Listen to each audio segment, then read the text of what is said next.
حبايبنا طلاب الصف الثالث الإعدادي، بإذن الله هنبدأ حل مع بعض الجزء الخاص بمسائل الخصائص الفيزيائية للتيار الكهربي، جزء مضمون جدا في الامتحان. السؤال الأول بيقول احسب شدة التيار الناتج عن مرور كمية كهربية مقدارها 7500 كولوم عبر مقطع من موصل في زمن قدره 5 ثانية. طبعا أول قانون أخذناه في الدرس كان شدة التيار. شدة التيار كانت بتساوي الكمية الكهربية على الزمن بالثانية. كنا بناخد القانون ونحطه في مثلث. يلا بينا. طبعا فوق كان الكمية الكهربية وتحت شدة التيار والزمن. كلام جميل جدا. بالنسبة للكمية الكهربية كنا بنقيسها بوحدة الكولوم. شدة التيار بالأمبير. الزمن ووحدة قياسه الثانية. لو كنت محتاج حاجة في القانون ده، لو الحاجة دي موجودة في المقام كنا بنخبي ونقسم، يعني شدة التيار كانت بتساوي الكمية الكهربية على الزمن. الزمن كان بيساوي الكمية الكهربية على شدة التيار. أما الحاجة لو موجودة عندنا في البسط بنخبي ونضرب، يبقى الكمية الكهربية بتساوي شدة التيار في الزمن. كلام جميل جدا.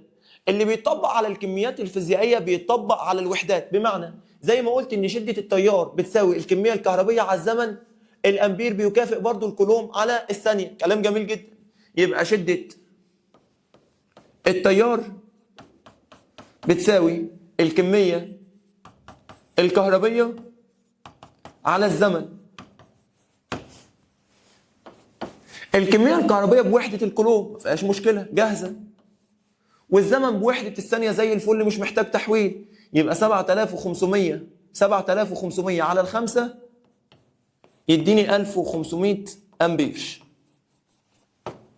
السؤال الثاني بيقول لي احسب شدة التيار الناتج عن مرور كمية كهربية مقدارها 5400 كولوم عبر مقطع من موصل في زمن قدره 5 ساعات. أول حاجة جت في عينيك الزمن. طبعا احنا شغالين الزمن بالثانية، طب ادوني بالساعات أحول. تعالى نتعلم مع بعض ازاي نحول ما بين وحدات الزمن. طبعا عندي ساعة، دقيقة، ثانية. كلام جميل جدا.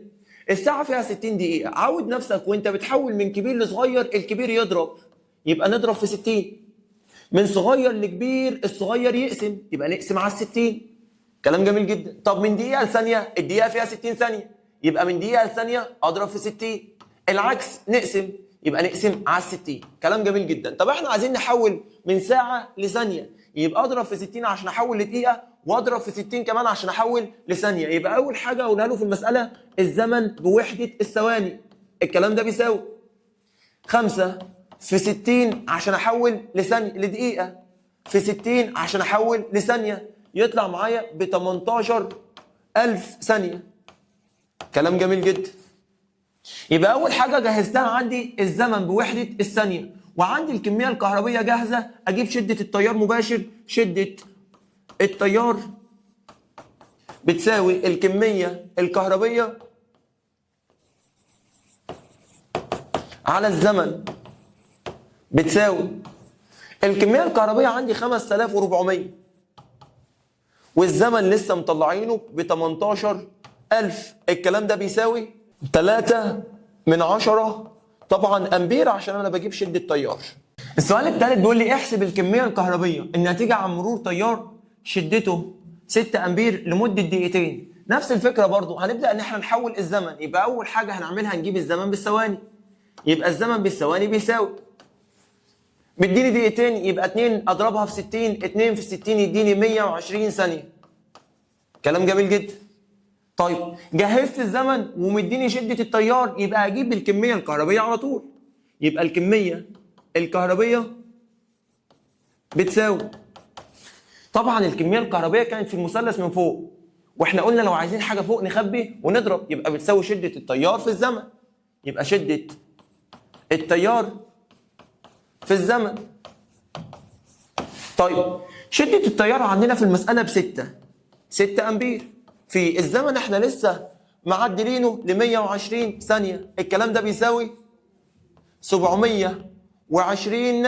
وعشان بنجيب كمية كهربية يبقى وحدة القياس كولوم. السؤال اللي بعده احسب الزمن الذي تستغرقه كمية من الكهربية مقدارها 40 كولوم للمرور عبر مقطع من موصل في دائرة كهربية يمر بها تيار شدته 5 أمبير. مديني الكمية الكهربية ومديني شدة التيار وعايز الزمن. طبعا الزمن تحت يبقى نخبي ونقسم، يبقى بيساوي الكمية الكهربية على شدة التيار. يبقى أقول له الزمن بيساوي كمية الكهربية على شدة التيار. الكلام ده بيساوي الكمية الكهربية في المسألة ب40 وشدة التيار ب5 أمبير. 40 على 5 فيها 8، يبقى 8 ثانية. السؤال الخامس بيقول لي احسب فرق الجهد بين نقطتين إذا كان مقدار الشغل المبذول لنقل شحنة كهربية مقدارها 600 كولوم. يبقى مديني الشحنة الكهربية بيساوي 12000 جول. يبقى أنا عندي الكمية الكهربية وعندي الشغل المبذول. كلام جميل. عايز فرق الجهد. طبعا كلنا عارفين ان فرق الجهد بيساوي الشغل المبذول على الكمية الكهربية. كلام جميل. يبقى فرق الجهد بيساوي الشغل المبذول على الكمية الكهربية.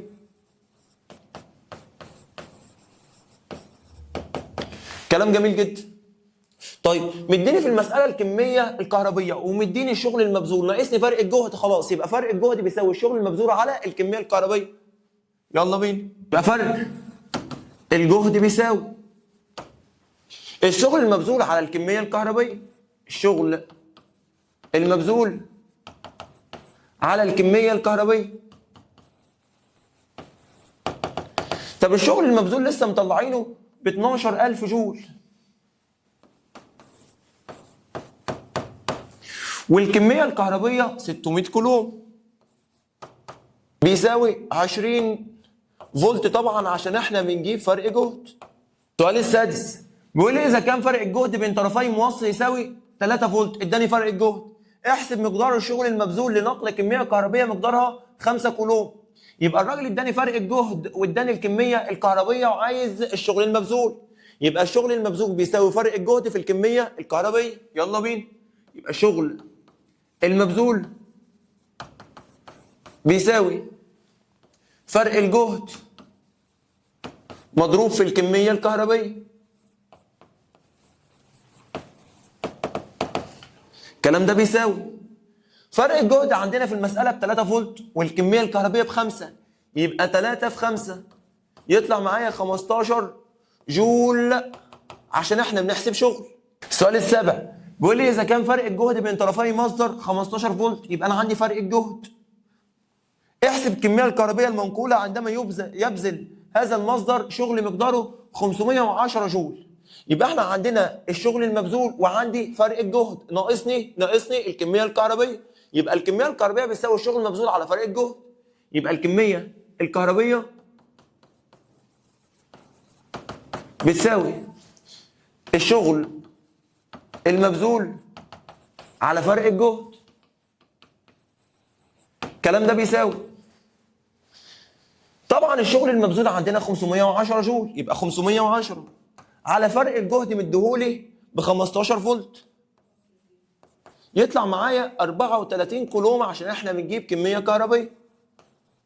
السؤال الثامن بيقول لي اذا مر تيار كهربي شدته 1.5 امبير خلال سخان كهربي وكان فرق الجهد بين طرفيه 220 فولت، يبقى الراجل مديني التيار ومديني فرق الجهد. كلام جميل جدا. اللي ناقصني المقاومه.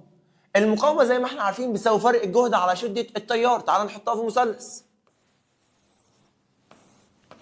يبقى المقاومه بتساوي فرق الجهد على شده التيار. يبقى المقاومه بتساوي فرق الجهد على شدة التيار. طيب مديني فرق الجهد ب 220 فولت والتيار ب 1.5 امبير، يطلع معايا الناتج يطلع معايا 146 و2 من 10 اوم. كلام جميل. السؤال التاسع بيقول لي احسب شدة التيار المار في جهاز كهربي مقاومته 20 اوم. مديني المقاومة. عندما يكون فرق الجهد ب 220 فولت مديني فرق الجهد. يبقى عندي فرق جهد وعندي مقاومه ناقصني شده التيار. شده التيار بتساوي فرق الجهد على المقاومه. يبقى شده التيار بتساوي فرق الجهد على المقاومه. كلام جميل جدا. مديني فرق الجهد ب 220 فولت والمقاومه ب 20 اوم، يطلع معايا 11 امبير. السؤال العاشر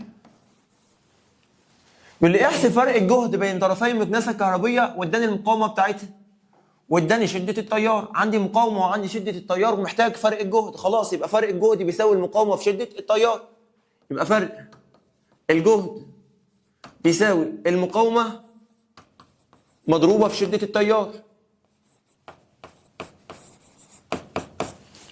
الكلام ده بيساوي المقاومه عندي ب 22 اوم، يبقى 22 مضروبه في شده التيار 10 يطلع معايا 220 فولت.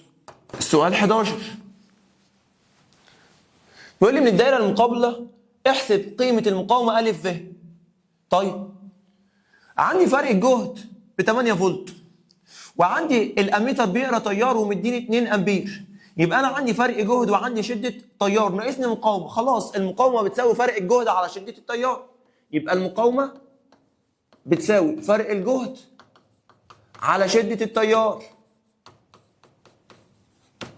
بيساوي فرق الجهد طبعا عندنا ب 8 وشده التيار ب 2 يطلع معايا ب 4 اوم.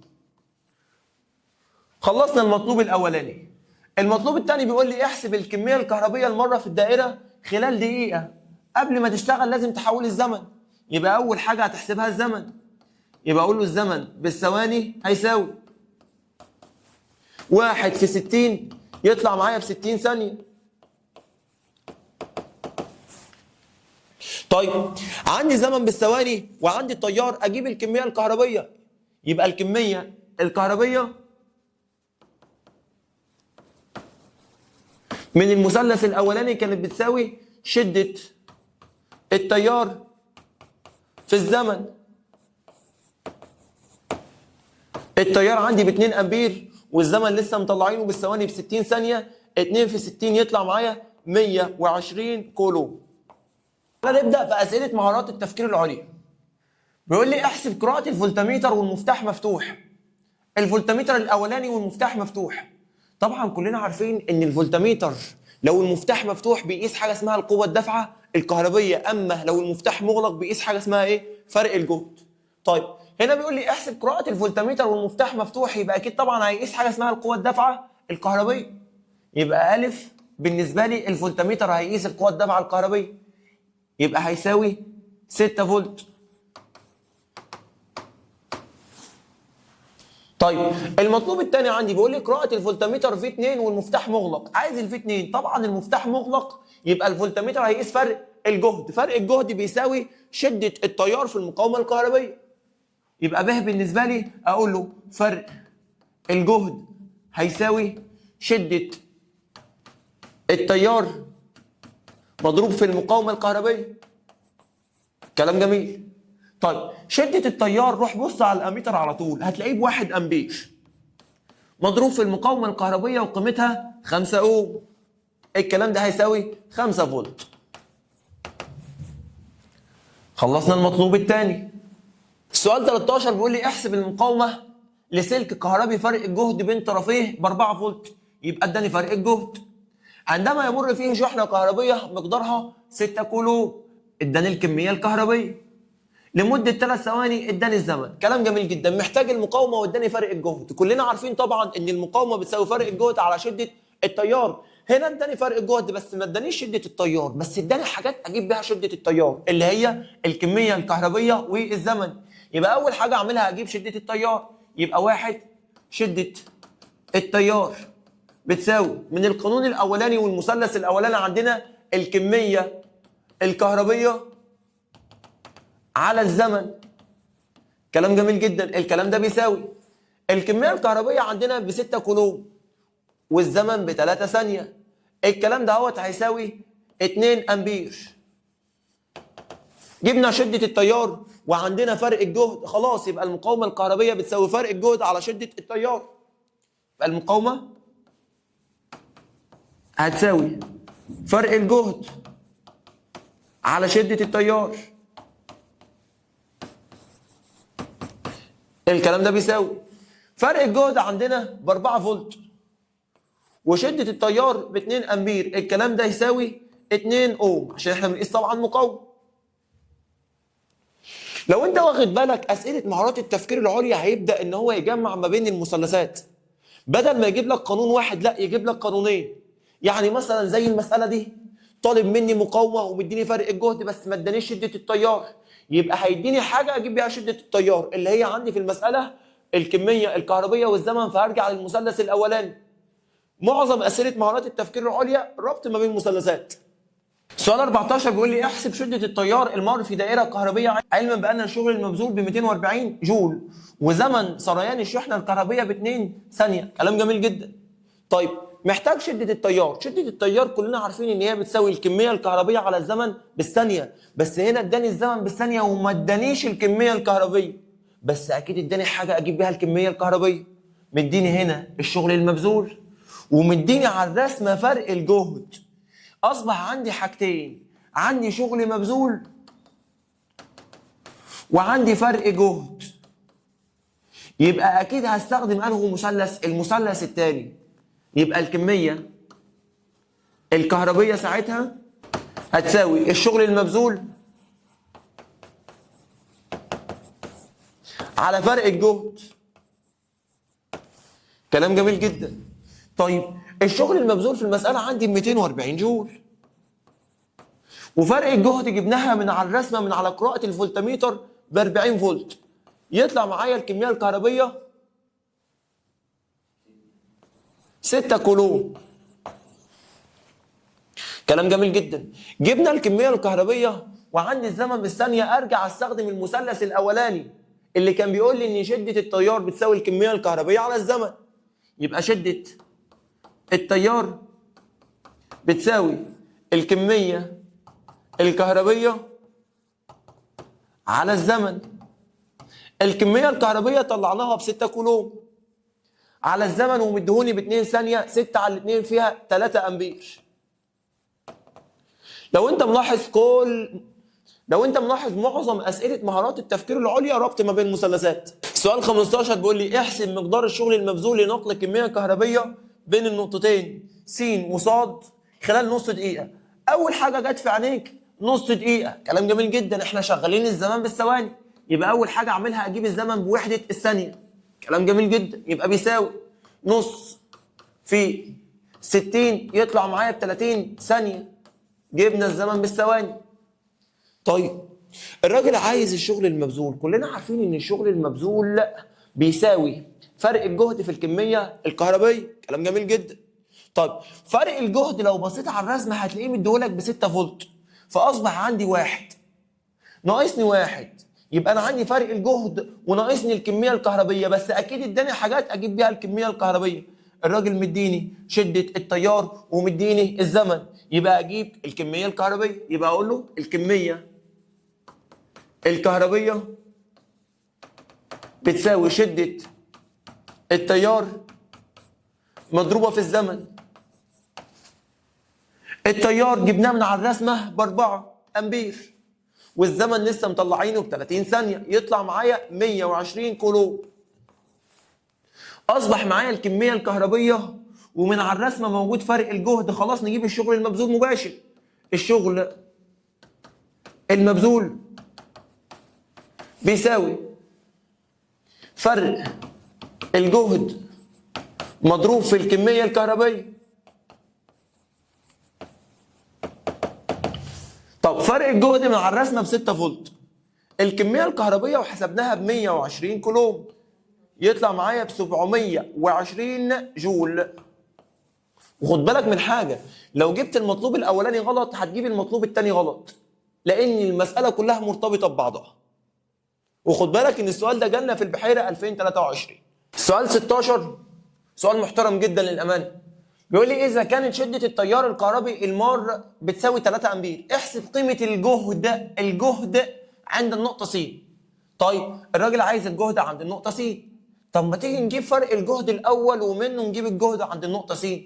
فرق الجهد زي ما كلنا عارفين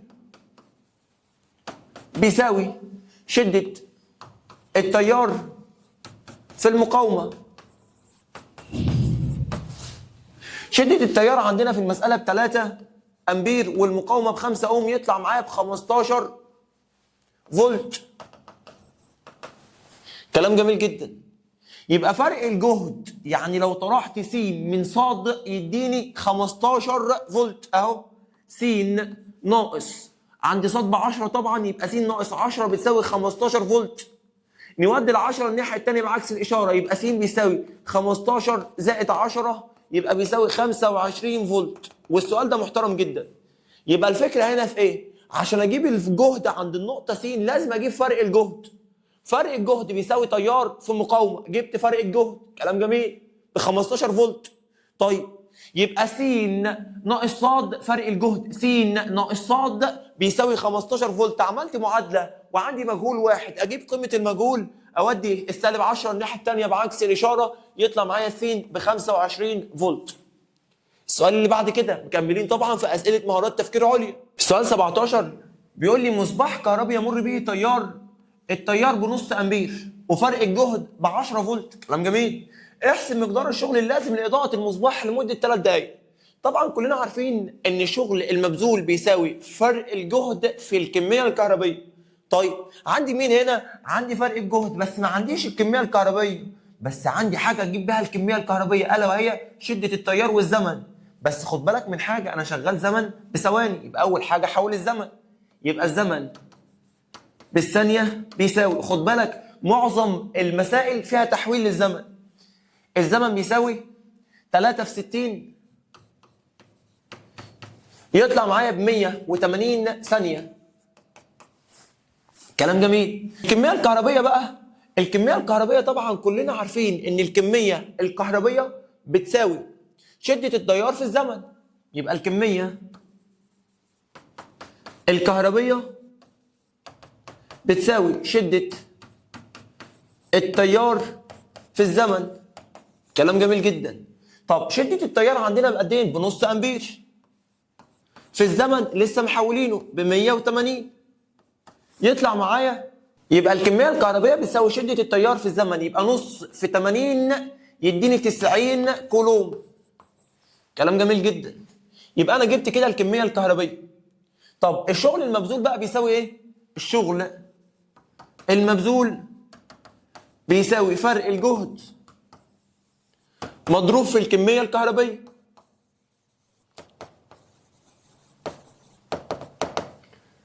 فرق الجهد عندي ب 10 فولت مضروب في الكميه الكهربيه انا لسه مطلعها ب 90، يطلع معايا ب 900 جول.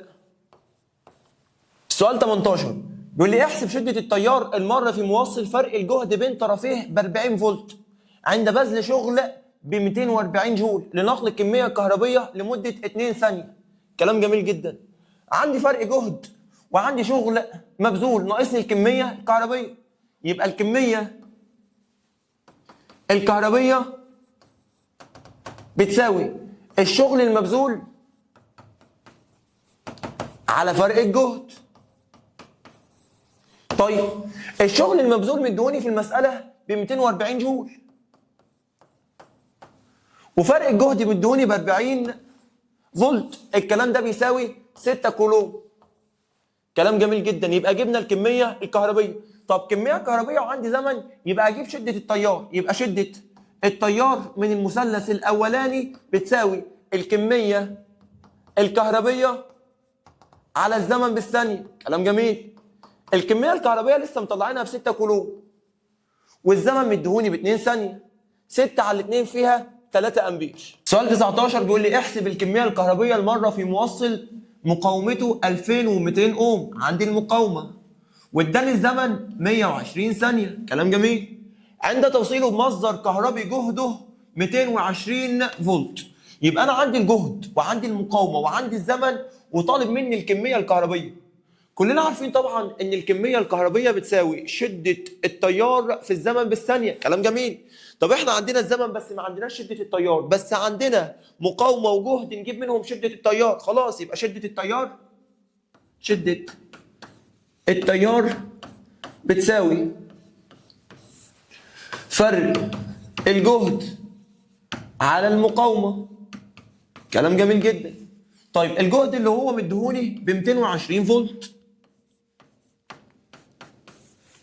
والمقاومة عندي 2200 اوم، 1/10 امبير، كلام جميل جدا. جبنا شدة التيار وعندنا الزمن، نجيب الكمية الكهربية. يبقى الكمية الكهربية كانت في المثلث من فوق، يبقى بتساوي الاثنين اللي تحت مضروبين في بعض، شدة التيار مضروبة في الزمن، كلام جميل جدا. شدة التيار لسه مطلعينها ب1/10 امبير، والزمن مديهوني في المسألة ب 120 ثانية جاهز مش عايز يتحول، يطلع معايا 12 كولوم. السؤال 20 بيقول لي إذا لزم بذل شغل قدره 40 جول لنقل كمية من الكهربية مقدارها 2 كولوم، يبقى أنا عندي الشغل المبذول وعندي الكمية الكهربية. خلال تلك مقاومته 5 اوم، احسب شدة التيار. كلنا عارفين طبعا ان شدة التيار بتساوي فرق الجهد على المقاومة، كلام جميل. طب انا عندي هنا المقاومة بس ما عنديش فرق الجهد، بس عندي الشغل المبذول والكمية الكهربية اللي انا اقدر منهم اجيب فرق الجهد. يبقى فرق الجهد بيساوي الشغل المبذول على الكمية الكهربية، الكلام ده بيساوي الشغل المبذول عندي ب 40 جول والكمية الكهربية ب 2 كولوم، يطلع معايا ب 20 فولت، كلام جميل جدا. جبنا فرق الجهد، نجيب التيار. شدة التيار بتساوي فرق الجهد على المقاومة الكهربية، بيساوي فرق الجهد لسه مطلعينه ب 20 فولت، والمقاومة الكهربية مديهاني في المسألة ب 5 اوم، 20 على 5 فيها ال 4 امبير. 21 بيقول لي احسب مقدار الشغل المبذول لإمرار شحنة كهربية مقدارها 8 كولوم، يبقى أنا عندي الكمية الكهربية عبر مقطع من موصل المقاومة بتاعته ب 20 اوم، عندي المقاومة ويمر به تيار شدته 4 امبير، يبقى عندي التيار. يبقى انا عندي كميه كهربيه، عندي المقاومه، عندي التيار. هو بيقول لي احسب الشغل المبذول. كلنا عارفين طبعا ان الشغل المبذول بيساوي فرق الجهد في الكميه الكهربيه. طيب مديني مين منهم هنا؟ مديني الكميه الكهربيه بس ناقصني فرق الجهد. طب ما انا عندي مقاومه وعندي تيار، طب ما نجيب فرق الجهد. يبقى اول حاجه عندي اقول له فرق الجهد بيساوي شده التيار في المقاومة، كلام جميل جدا. طيب شدة التيار عندي ب 4 امبير والمقاومة ب 20 اوم، يطلع معايا 80 فولت. جبنا فرق الجهد. طيب فرق الجهد عندي ومديني في المسألة الكمية الكهربية، خلاص نجيب الشغل المبذول مباشرة. يبقى الشغل المبذول كان فوق في المثلث، يبقى بيساوي فرق الجهد في الكمية الكهربية.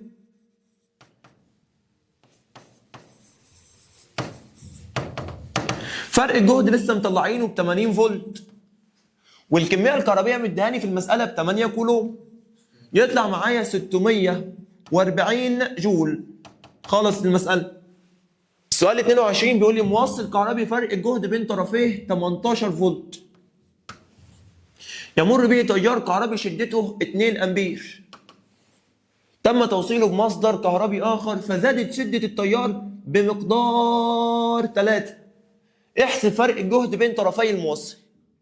الراجل مديني فرق الجهد ومديني تيار، طب ما نجيب المقاومة. المقاومة بتساوي فرق الجهد على شدة التيار، كلام جميل جدا. فرق الجهد عندي ب 18 فولت والتيار ب2 يطلع معايا 9 اوم.